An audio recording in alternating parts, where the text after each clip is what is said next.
Well, we use this week to reset, refocus, and improve.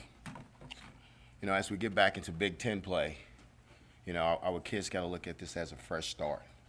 As just a brand new start in Big Ten play. It'll be our second Big Ten football game. Indiana on offense presents a lot of problems. They had 104 snaps versus Cincy last week. They snap it faster than third fastest team in the country snapping the ball. So it's going to present a problem for our defense. But at the end of the day, it's homecoming. It's a night game. And we're excited to get back in front of our fans in Memorial Stadium. Questions? How do you counter that pace that Indiana's going to come at you with on your, especially with the defense, knowing some of the issues you guys have had this year? Well, my thing is get the calls in. Bill's got to get the calls in, and we got to execute the call. Vicky, what kind of stuff generally have you done to enhance, to prod along that reset that you talked about? Well, we gave them off.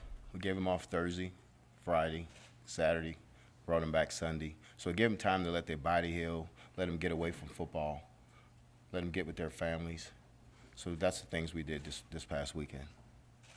Kevin Williams wasn't on the two deep. Is there an update on him? And just sort of, how do you feel about your O-line setup right now, and maybe Piper having a bigger role? Yeah, Piper will start at left guard. Kevin will be out. He had surgery at high ankle sprain, so he had surgery, so he'll be out maybe 2 to 3 weeks, 2 to 3 more weeks. But at the end of the day, the ball's going to kick off Saturday, so we got to get our best 5 on the field. But Piper will start at left guard. Mickey, what was the competition like during practice last week? I know you harped on Nebraska versus Nebraska. Did you see that? Yes, I did. It was really good competition. We got after each other, and today we was getting ready for Indiana, and I was happy with their effort today because we talked about effort between you and you, and they gave us that today and last week. Mickey, there was times in the past where some of the defenders said that the calls weren't getting in at a good pace. How do you change that, especially with the changeover on the defensive leadership side? Well, sometimes with tempo teams, you're going to get a call in. So the next call, they got to get their eyes over to the sideline right away and get the call. And it's got to be one word's got to tell you everything. The front, the coverage, the blitz. So we do a lot of one-word things.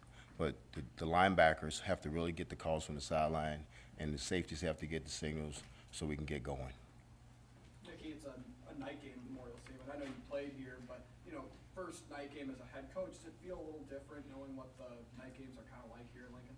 No, it doesn't feel different because at the end of the day, football is a football game. I'm not trying to be disrespectful, but night, morning, we have to play football. And everything's special. It's always special to me when I can walk into Memorial Stadium. It's always special, night, morning, afternoon. But this is homecoming. It's a night game. Like I said, we're going to be excited to be back in front of the fans. What do you think Bill Bush can do in a short amount of time, 2 weeks, to maybe change the defense or transform it a little bit? Well, we eliminated some things that we did in the past, but Bill's not out there by himself. He's the D-line coach, the linebacker coach, and the secondary coach. They're all working together, and they're working together well. I told those guys yesterday how I appreciate them jumping on board. So they've been meshing, and sometimes it's hard to do that, but they've been meshing. But Bill's sharp. Bill's a really good football coach. He understands what I want. I got to see him in action at LSU, with Dave Aranda. So he knows what I want. He knows what he's doing. What about that experience at LSU made you believe in Bill for this role? But like I said, I competed against him every day. I went against him every day. And he was thorough about what he was doing, and we shared notes all the time. And he was detailing what he was doing. And he coached some really good football players. But he also coached some kids that was average that looked good, because of he's a great teacher. And that's what you got to be a good football coach. You got to be a great teacher. What makes a good teacher? Detailing things, knowing how the kid learns. It goes back to, teaching. That's why, teachers are special people in this world because they have to look at a kid and say, okay, this kid learns this way, this kid learns this way. And Bill's doing that. Bill's breaking it down. And so is the other guys on the defensive staff. The offensive staff are doing the same thing. Hey, Mickey, you guys went out on the road this past week with the rest of the staff. What was the reception like for you guys out there? It was great. It was great. Everybody still loves Nebraska. All our commitments are still in. We had one decommit, but we can understand that. But everybody, the reception was great with all the coaches. Thank you. It's only been 16 days, I think, it's been the interim. But have things slowed down for you? Is there a comfort level that you feel like you've achieved to a certain degree? I think coming back from New Orleans, it slowed down for me because I got to get out on the road as the head coach. I got to have an off week as the head coach. You know, thrown into the fire the first week, that's okay. That happens. That happens. And you just got to bow your neck and get going. But it slowed down for me, and I had to do that. I had to sit back and just think about things and slow it down myself, and I did that. Hey, how was that reception for you, and what was that experience like getting back home first time in this role? Did you get, I know you're here for business, but did you get to see some friends and family too? Yes, saw my dad, but everybody wants a job. Everybody wants a job. Everybody had answers. So, you know, it was good to see old friends. It was good to see old coaches, but everybody had all the answers and everybody wanted jobs. So, straight, typical New Orleans. How do you feel about your running backs, Mickey? I mean, you mentioned the A.J. Allen injury last week, but Gabe Erman stepping into a bigger role. What do you feel about that group now going forward? Well, you know how we feel about AG. Grant's a really good player and real confident in Gabe. Gabe ran the ball well at the end of the game against OU. Let me tell you about Gabe. Gabe's a high character kid. When things didn't go his way, he didn't sit on the sideline and pout. He bowed his neck. He waited until he got his opportunity, and he took advantage of it. So we have a lot of confidence in Gabe. Mickey, what's been the most difficult part about taking over as interim coach so far? Just learning, thanks to Andrew and my crew over there, and just learning everything, just kind of taking everything in. It's a lot to do. Like, I don't really enjoy this, I really don't, to tell you the truth. I'm not that type of dude that want to be in front of the cameras all the time, but that's what the job brings. So I have to do it, but I got to depend on my guys, Keith and everybody, and Matt to help me with this, and I'm always open. The people that help me the most are the players, because they're bought in and no resistance. They're bought into what we're trying to do. But it wasn't easy. It's not easy. You mentioned last week about maybe over the course of the week there'd be some younger guys who surfaced.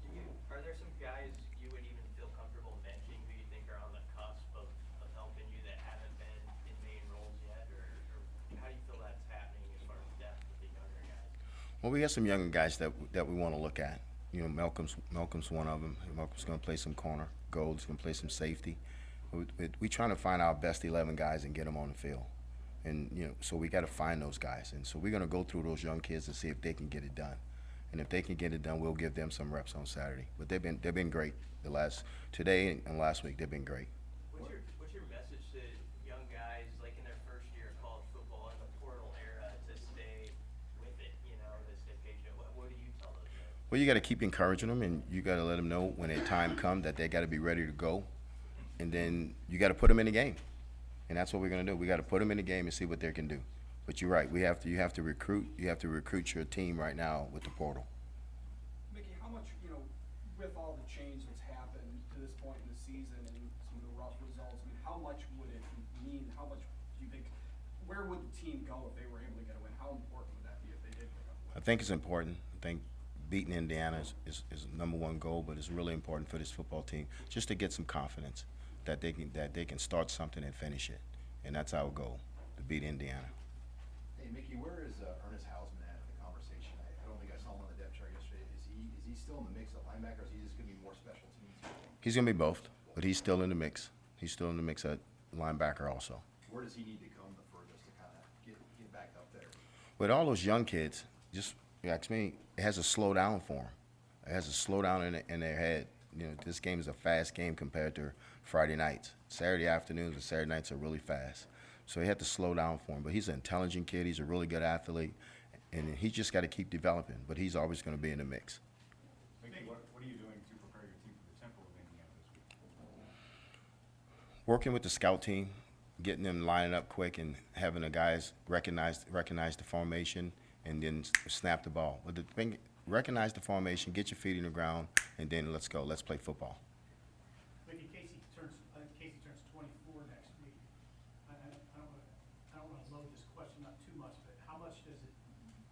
your nerves to have a veteran guy at that position? Casey's 24. No, Man, I've been knowing Casey for since he's a baby, but it's good. It's good. It's a veteran. I mean, it was back in the old Nebraska days when you had all those fifth-year seniors out there and everybody was 24 years old. So that's okay because it's no rush to get out there in the war. I know in the NFL says, oh, we want them to be young, but usually those young kids going in, they're not mature enough. But I didn't know Casey was going to be 24. I thought he was younger than that. But it's good to have a veteran quarterback at 24. That's old. Mickey, how have you seen the defensive guys respond to Bill Bush's coaching style and some changes that were made as well? Have they been receptive, and how they've kind of reacted to some of those? They've been receptive because we talked to them about Sunday, about team unity, about being one, and everybody to do their job. But they've been very receptive of what's going on. Like I said, the kids been great. The kids have bought in. They've been great. With everything that they've been through, they've been great. They haven't blanked. They're moving forward. How much more, in the last month, communication have you had with Trev, and how much is he a sounding board for when you want to vent? Well, we talk, just the normal talk like before I took this job. We meet on Sundays, but we don't talk every day. I talk to my brothers every day. I don't talk to people every day.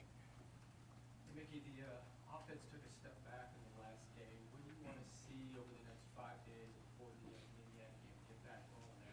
We want to be more consistent. We want to keep the drives going. We got to be better on third downs, and we talked about that. Whip understands that, but I'm sure that the kids, they understand it also. But I'm sure that we'll be better Saturday. How do you get kick and punt returns going? We gotta hold up. You're talking about the Charlie unit, the punt return unit. We got to hold up on the outside, and we got to force the return. We got to force the return. We're looking for one of those special teams to make a big play this week. We need one of them to make a big play, and we challenged them with that. Mickey, you have sort of this national coaching search sort of background of this season. Did you address with the guys at all at any point, like, hey, you guys are going to have some distractions, you might see a bunch of rumors? I mean, how did you address that if you did? Well, we always talk about blocking out the noise, so we're not going to worry about who the search firm's talking to because, like I said before, Nebraska deserves to have a national search. And like our interviews right now, the next 8 games, that's your interview. So we can't do anything about that. And we also talk to them, control what you can control. We can't control that. So we're going to block out the noise and we're going to focus on Indiana. Coach, you've changed your practice schedule, you've changed how you practice, you changed your mentality in terms of how you practice. Have you seen improvements in these last couple of weeks compared to the weeks prior to before you made all that change in practice? Yes, tremendous improvement. They're flying around, they're thudding up, tremendous improvement. Like I said, they bought in. What does Omar Brown bring to that nickel spot that's going to be a little different than what you would have been asked to do as more of a DB? Well, he's a kid. He's very athletic. We wanted to get him closer to the ball. We like his coverage skills because at safety, you got to be a combination of a linebacker and a corner. And the nickel, you got to be the same. And we like his covering skill, covering slots. We also know that he'll stick his face in the fan and make tackles already. But he's very athletic, and we wanted to get him closer to the ball. Couple more, Coach, if there are. Coach, what'd you do Saturday? Did you watch some college football? Did anything stand out? No, I watched college football. No, I was recruiting. I was at a 9 o'clock practice. Then I went to a 2 o'clock game. Then I went to a 6 o'clock game. I don't have time to watch other guys play. I didn't even watch my brother play. I don't even know if I didn't find out they lost until Monday morning talking to him. I'm focusing on what's going on at Nebraska. I don't really have time to watch games like that. What intrigues you in Coach Bush? We'll talk to him tomorrow about Hart, because he hadn't played much until now. He's on suddenly on the depth chart. What intrigues you about him? Malcolm's a go-getter. He's a tough kid from Mississippi that don't blink. It's not too big for him. He was a really good player coming out of high school, and like I said, he's a smart kid. We just got to get him reps, but he deserves to get in there and have a chance to play. He was kind of a late bloomer. Just was the way that Nebraska's coaches described him. Was he on LSU's radar at all, or did that happen late, or not really? No, I don't think he was on LSU radar, but when I left LSU, I didn't know who they were recruiting, and I didn't care who they were recruiting. Anything else for Coach? Thank you, guys.